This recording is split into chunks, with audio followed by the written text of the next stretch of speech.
We are always dealing with families dealing with high conflict parenting, divorce, all kinds of situations where there's a lot of animosity going around, and usually children are present.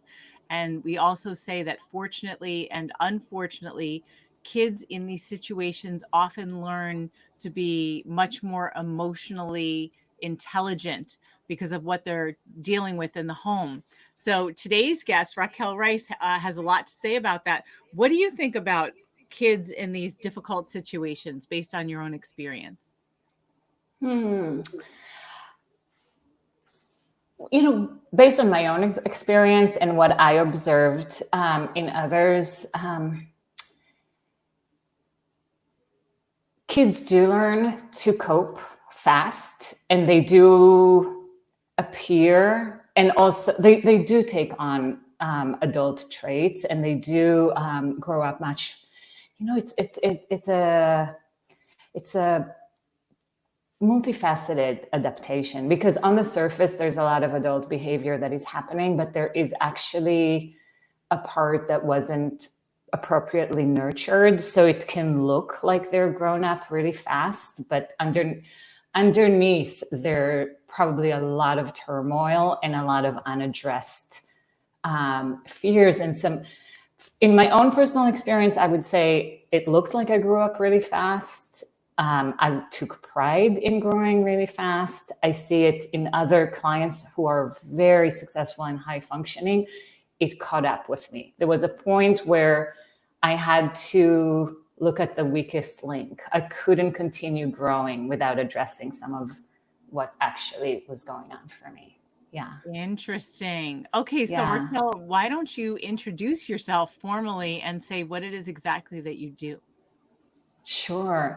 So I'm a relationship coach. I work with couples. I work with individuals. I work with them to turn their struggles into deeper connections, into peace, into harmony, into secure attachment, into the way I look at conflict is actually an opportunity. It's growth wanting to happen. Basically, it is.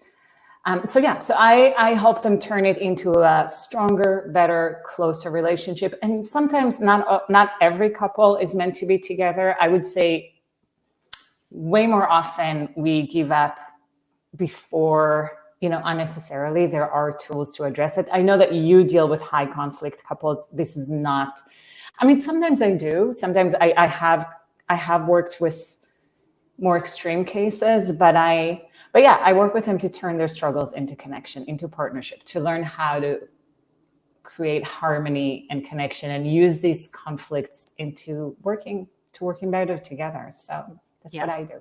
Yeah. Yeah. So it's interesting because Raquel and I know each other in real life, and I've said to her that I'm never going to send any of our people to her because they are unfortunately all dealing with domestic violence. So today's episode is not about going to relationship counseling because that is actually very dangerous in situations like ours. Yeah. But I thought it was fascinating that Raquel's background led her into a career like this. And so I wanted her to talk about that some more, because one of the things is that she is the adult child of a high conflict marriage. And so I'm always curious what it's like speaking to an adult children who have grown up in these situations about how they were affected, since so many people in our community are in these situations. Their kids are still young and they're terrified that the kids will be destroyed for life.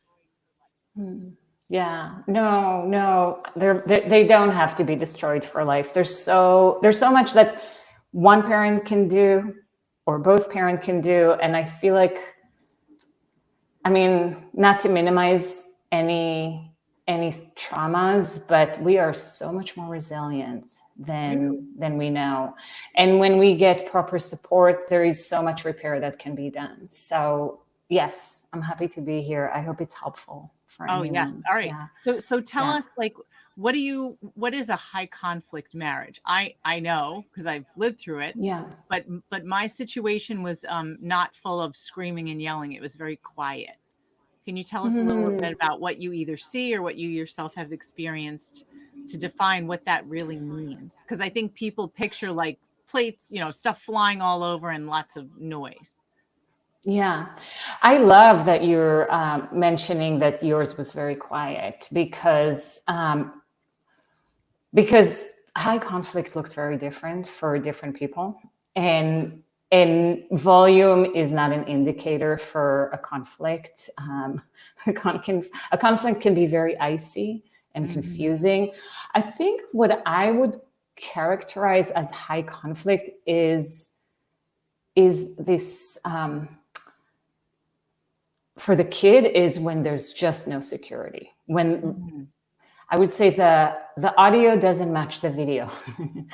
What appears one way is actually another way. So it can look so many different ways. And when you stop trusting the reality of what's appearing outside and your own internal reality, that is the effects of high conflict. So it can look, I would say, if you want me to be specific, so first of all, I just for everyone listening, Lisa and I spoke before I started, and this is my first time being more personal in public. And I love my family very much, and I feel like we've all grown so much. And I also want to keep the privacy of some of my loved ones and myself. And but for me, in my specific situation, there was one parent that was pretty absent and very angry when he was present, and another parent that was very volatile. But both were in their own ways. And there was also, we were successful, we were beautiful, we were accomplished. My dad, who is an amazing man, have done so much to influence the medical world. There was so much goodness on the outside. So it was very confusing to compute what was going on internally and behind closed doors. Yeah. And they were super young, I feel like most parents are winging it. Like, forget high conflict. Most parents are winging it in some way or another, especially in the past. My parents were in their early 20s when they had me. So we're all figuring it out as we go. Yeah, and that high conflict and the audio didn't match the video, and people losing a sense of safety and not being able to trust in their own feelings, being very confused. I think that I'm glad you mentioned it doesn't matter how loud or quiet it was, but there's just that feeling that it's not safe. And so that's what I think kids of the people listening to this definitely can relate to. Yeah. And it doesn't even have to be high conflict. It can be medium conflict. Like, every time when we just don't have a sense of how would I say it, of a steady flow in our life, where we can just trust what's the consistency of our life, where things are just, either unspoken or just catching us by surprise, when we feel like the rug is pulled from under us, when there's even a suspicion, because we're smart, we can feel if something is going on, even if we're not told, even if we don't see it. It really creates so much confusion and such a lack of self-trust. Yeah. Wow. Okay. So growing, how do children in these situations cope?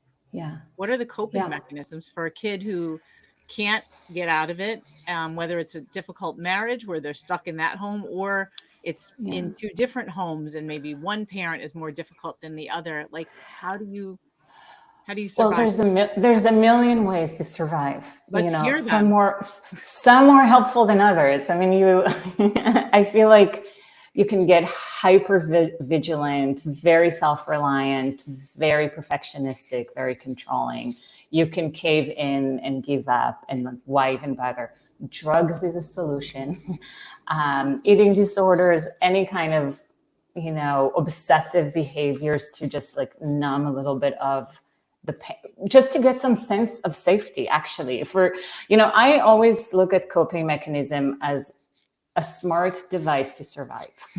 Really, like it serves you at one point. If things are on you or too much, like it might be, I mean, there's so many ways to cope. I think it would actually be more helpful, if that's okay, to talk about like how, like what you can do to protect your kids when a situation is so confusing. Yeah. And I actually made put together a few notes. I'm gonna look at my notes. But practical actionable advice, like what can parents do to help the kids in these situations? Yeah. So kids learn to trust the world through consistency and the strength of their parents. And it can be one parent. It does not have to be both parents. And I really, like, for anyone who is in that high conflict situation right now, I would just encourage you to get all the support and all the help that you can, and the resources that you can, because it can be an amazing opportunity to heal and to reparent yourself while you're going through that, and have a different experience for yourself and your kid. And one of the, so consistency, strength of parents. So even like staying firm, staying consistent. You don't have to do anything for the kids, but if they sense that something is going on, it's confusing for them. So any routine, saying, if you're too wishy-washy, it's just, it creates as much insecurity of being too firm, too harsh. So being consistent. Consistency is key to keep that safety, and whatever that you can do to create that flowing consistency in your life. It can be different for different people. We're all different. Just as, like you said, some people are more silent and some people, but routines. Like what kinds of routines? Like in my head, I'm thinking about my own situation. That one thing that we did was we had a dog. And so part of the, like, even in the midst of the chaos, every day, when it was really early in the morning, the kids and I would walk to school with the dog, because our schools were all within walking distance. Even in high school, their bus stop was within walking distance. So we'd get up and walk the dog. And that was like part of the routine. What about something like that? Because we didn't do family dinners together. I'm not a cook. Our lives were all over the place. And I always felt guilty about that. But I felt like, well, I do have this one thing that we do every single day. Do you think that was helpful? How was that for you? Because obviously it caught your attention. Yeah. And I see the therapist, and you like, what about you? What do you think? I thought it was great. I mean, I thought for so many reasons, because it showed the kids that I was there for them. It was kind of non-traditional. It was early in the morning. A lot of times we'd be battling, because I'd be like, we have to leave right now. And they wouldn't be ready to go. And I'd be like, I'm leaving without you, and you better catch up with me. But it was still like every single day walking together. Also, when we weren't arguing about somebody not getting out on time, we'd be walking next to each other. And it was often it was dark, because it was like 6 a.m. sometimes, especially when they were in high school. And so we would kind of have an opportunity to catch up with each other, but it wasn't like facing each other where there was this pressure of like, now's our time. We better use it. It better be all quality. It was just like, this is what we're doing. And if you have something to say, that's fine. And if not, that's okay too. But we'll be back again tomorrow, walking the dog. And they also love the dog. So thank you for clarifying. I thought that you were talking about your childhood. I see that you're talking about raising your kids. Yes. And how was it for the kids? Did they love it, or? They loved it. They would be sometimes fighting in the morning, where they'd be like, Mom, we don't have to leave this early because the bus isn't going to come till then. And I'd just be like, let's just make sure you don't miss the bus, because I don't want to drive you half an hour to school. So, but I think they liked it, especially now that they're older. They're both young adults now, that they look back on that with fondness. And my son in particular, who lives across the country, is like, I miss taking walks with you, Mom. That is such a perfect example of consistency and also firm boundaries. Like, we're doing it. and not having that, because that what creates trust. When you know that your parents can keep you on track, you know that they can also protect you in larger and more dangerous situation, just the same. Where you know that you throwing a tantrum or having a fight is not going to affect what's happening. This is a sense of security. And in terms of, I mean, everything about it, you know, the routine of it, being outdoors, moving, connecting with nature, connecting with each other. There's a playfulness to it. Like, it is such a beautiful way to create consistency and bonding together. Like, what a beautiful thing. So you've totally demonstrated an example. And even say, I mean, an example would be like, no, you can't go to the party, and acknowledging their feelings. You know, it's not about saying, you know, it's like, I know you really want to go to the party, but this is not a great idea. Being the adult, just being the adult, maintaining, letting them grow up slowly. You asked me about growing up fast. You know, we're such a culture of self-sufficiency and running ahead of ourselves, but actually going through a normal childhood where you can have boundaries and not be exposed to things that you're not supposed to be exposed to. You're not ready. Your brain is not ready to make sense of it yet.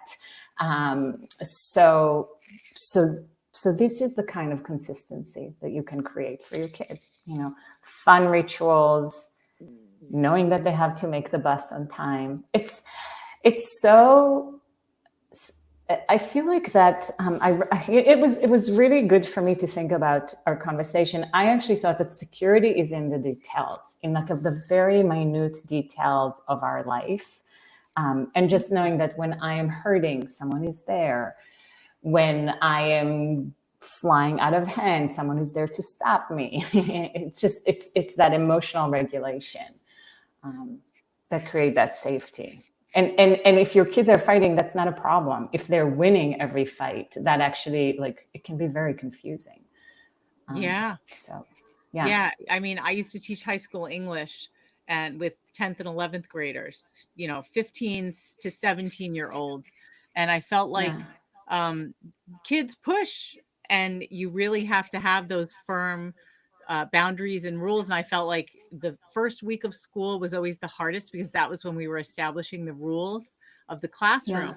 It was something called classroom management. And I remember, you know, there were certain things I tried to make it like it was a little collaborative, like we can come up with classroom rules ourselves, but that when they crossed the line, that was it. Like, they're out of there. And they understood why. They understood. And so kids are more comfortable when they know what the rules are.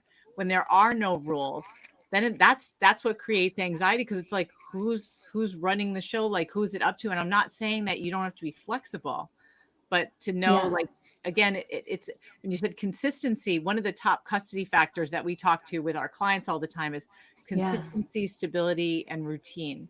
The courts care about it. It's like, whatever the parents are going through, we want to try to preserve the kids' consistency, stability, and routine as much as possible, because all of us as humans like a certain amount of predictability. We certainly love to go off and have fun and travel and do everything, but to know, like, this is what I can come back to, and it's still going to be here for me. So I think that's kind of like what you're saying too. Yeah, this is brilliant. I mean, this is everything that I'm saying.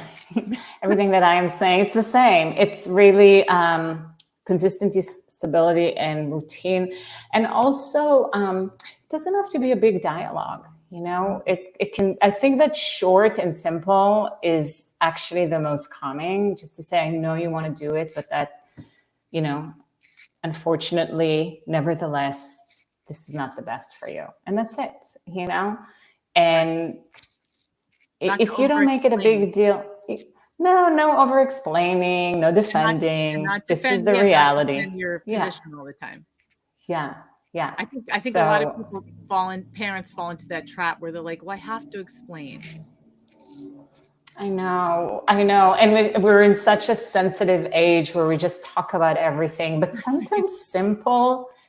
You know, I actually was thinking about your dog, because as we started the conversation, your dog was in the background barking, and and was put in the crate. Yeah. And it's exactly the same, like the crate actually creates safety. Like,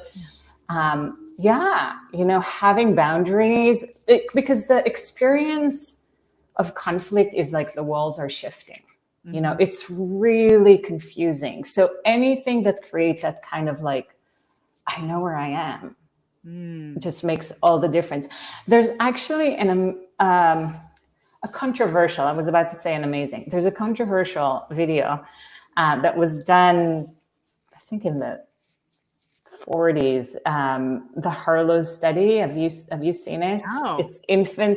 It's infant monkeys, and they've, I mean, animal cruelty, I'm sure, is all over it, but it's really eye-opening in terms of what creates a secure connection to the world, feeling safety in the world.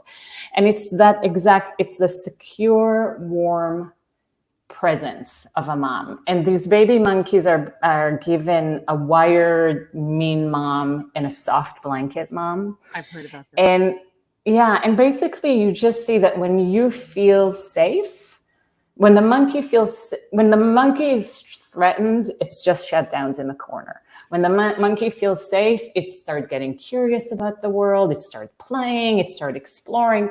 So anything that creates that sense of safety and security is and it really is so different. It's so different for everyone. And it's So you figure out, and it begins with the parents. I mean, I would just say it begins with you creating stability, consistency, and routine for yourself, where you feel like the world is not shifting, and then your kid will follow.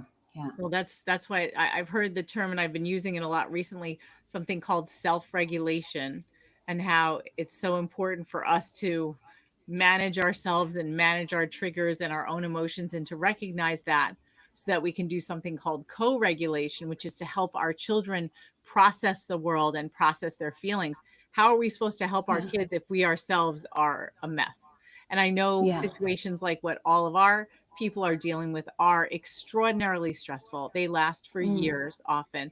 And so that's why it comes back to what you started with, getting the help that you personally need as a person, as a parent, so that you can help your children get through this more easily, and as healthy and unscathed as possible, we like to say. Yeah, and it's really amazing. I see it for myself and I see it for my clients. It happens to us as adults. The power that we get by having a loving, consistent, stable adult on our side is astounding. I see it on my clients from like session one. Like they come back to me with capabilities that they did not even know they had before. And just like all sort of miraculous things are happening. The presence of a loving, stable adult makes a difference no matter how old you are. Great. And stable people, and the service that you are providing for everyone around you by developing these skills is incredible, to yourself, to your kids, to anyone that you interact with. I mean, you can just see, we're so sensitive. You cross someone in a really bad mood in your day, and that can ruin your day. Yeah. And then you are in the presence of someone who's just really present and open, and that can shift your day. We co-regulate all day long with everyone that we meet. So just like knowing how to be that calm presence is, and I really do want to acknowledge how hard it is in the situation that you're describing. It's like black belt, Jedi, kudos. You need a big team, you need a village, and you and everyone around you is worth that effort. Yeah, definitely. Yeah. Okay. Yeah. So any other tips for how parents can help deal with this, like besides the self-regulation and showing up with consistency, stability, and routine? I think talking about what's happening, what you described about the silence, just talking about it, normalizing, you getting help in how much to reveal and how, I don't know how old the kids are. All of that is to be, but just to say, I know it's been scary, and don't worry, like I am dealing with this. I got it. anything that just normalize the reality when you don't walk in a world where you just don't understand what's going on. So acknowledging what's happening, acknowledging feelings without going into the details, without villainizing anyone. But just, I mean, it's very delicate. It's very delicate when it's as volatile as some of your client situation. I would definitely get help around what to communicate and how to communicate. But communicating is part of creating security. Yeah. And what you said about validating another person, but especially a child's feelings, and because then you can't really be genuine if you act like everything's fine, No. when, like you said, the kids can pick up on the energy. They know it's not fine. And for you to act like everything's fine, it makes them feel like they can't trust you because they know that that's not true. But there is that delicate balance between revealing too much, or I love how you just said part of it is separating, to say, look, sorry, you know, I know things are really hard, but I have it. So I don't need to involve you in it.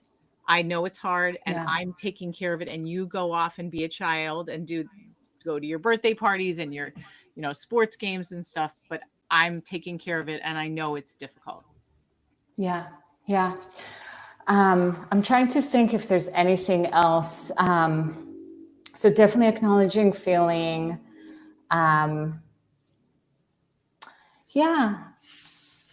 Anything and everything that you were saying about self-regulation, like movement creates. I mean, you're walking the dog is such a perfect, like, I call it, it's like a turbo infusion of regulation, because it's movement, it's outdoors, it's animals, it's interacting with each other. So creating these lovely and genuine experiences together that are consistent are very calming that way. Right. So again, it does not have to be family dinners, because we didn't do that. Everyone always talks about family dinners. No. And animals are amazing. Yeah. So, unless they add stress, then don't. So any last words of comfort for parents who are terrified that their kids are stuck in the middle and they feel so guilty that they can't shield the kids from the conflict all the way, you know, because you are an adult survivor and of a, you know, you were a child in one of these situations, like anything you can offer more to parents on how to feel? Oh, well, first of all, I'm just sending all the love in the world to anyone in that place. And I really I would really root for you to take care of yourself and to get all the support that you can get, even the support to fall apart, places to fall apart, to feel your feelings. I think that's the other things that I would say. You know, when you mentioned kids growing up faster, I call it an emotional jacket. It's a feeling that is just a little more comfortable for us to feel, you know, like I got it. And we think we protect ourselves by not feeling, but actually having safe spaces where we can fall apart and then we can come back together to the kids and be together because it's genuine, because it's not a pretend, because we had that loving place to do it. So I'm just beaming you with love, and I'm here to tell you that you are worth every bit of support that you can get, whether it's by working with Lisa and whether it's getting nuts and bolts advice that is legal, whether it's getting the emotional support, whether it's getting a friend, you know, enlisting a friend. Really know that everything you're giving yourself is going to be passed to your kids. So important. Yeah. I've heard it this morning. I don't know how it made me think of our conversation. And I'm not Christian, but I heard love thy neighbor as yourself. And I really heard the as yourself today. Yeah. And I was just like, if we don't love ourselves, you know, it all starts with ourselves. We cannot give to anyone what we don't give to ourselves. And you know, so often we don't like ourselves, and that's how we love our neighbors. So Yeah, great point. yeah, Great point. yeah, So, yeah. so thank you so much, Raquel. Can you tell people how to find you, just in case Yes. they're in a better relationship? Yeah, not if you're in a high conflict. I tell the same to my clients, by the way. I'm just like, if there's violence involved, if you're afraid for your safety, I refer them to Lisa. So, this is not the case We get you to out. come We to keep you me. in. We get you out when you're ready to go. If you're in Yes, nowhere. yes. But my website is raquelreiscoaching.com, and I am slowly building my presence on Instagram, so you can look for me there, and you will see links there to my website as well. So yes, I would love to hear from you. Okay, great. All right. Well, thank you again, Raquel, and we will be catching up soon. Thank you. Okay. So great to be here. Okay. Bye. Bye.